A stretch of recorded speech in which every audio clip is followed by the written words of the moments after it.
Oh, wala mo na muna ingay. Okay, for today's video, interview natin to kumpare ko kasi nagkaroon siya ng ng bagong salamin.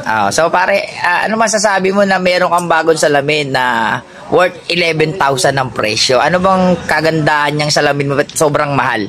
Yun nga gulat din ako Pero sabi ng doktor, pangkalahatan na daw to. Yung may 3-in-1 na sinasabi, 3-in-1.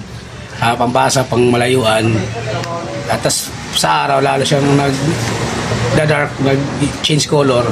Pag lalong mainit, lalo siyang parang shade na lang ang dating. Yan mo nga papakita po namin sa inyo paano yung kulay ng salamin. So ngayon nakita nyo po, di ba? Kaya malinaw yan. Lens pa lang, 8.5 na. Di ba? Tapos yung frame niya, 2.5. Yun, grabe po yung presyo. Frame pa lang. Naka-discount pa ako ng 500 kasi ginawang senior. Yun. Hindi pa naman ako senior. Yun, no? Kung alam po siya senior kasi puro puti ang buhok.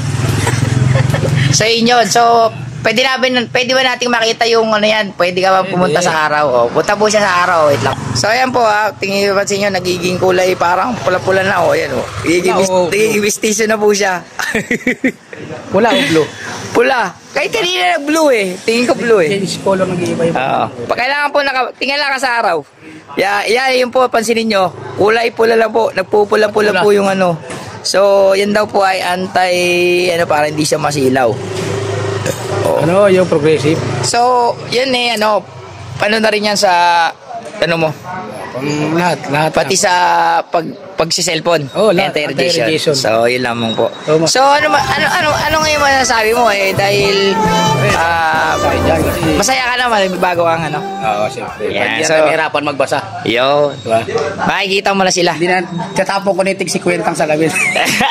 Meron po siya dating salamin, 50 pesos. Ang kapalit po na 11,000. Yan.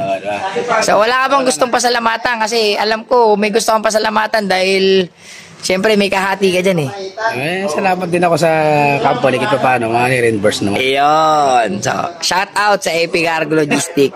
Yun lang.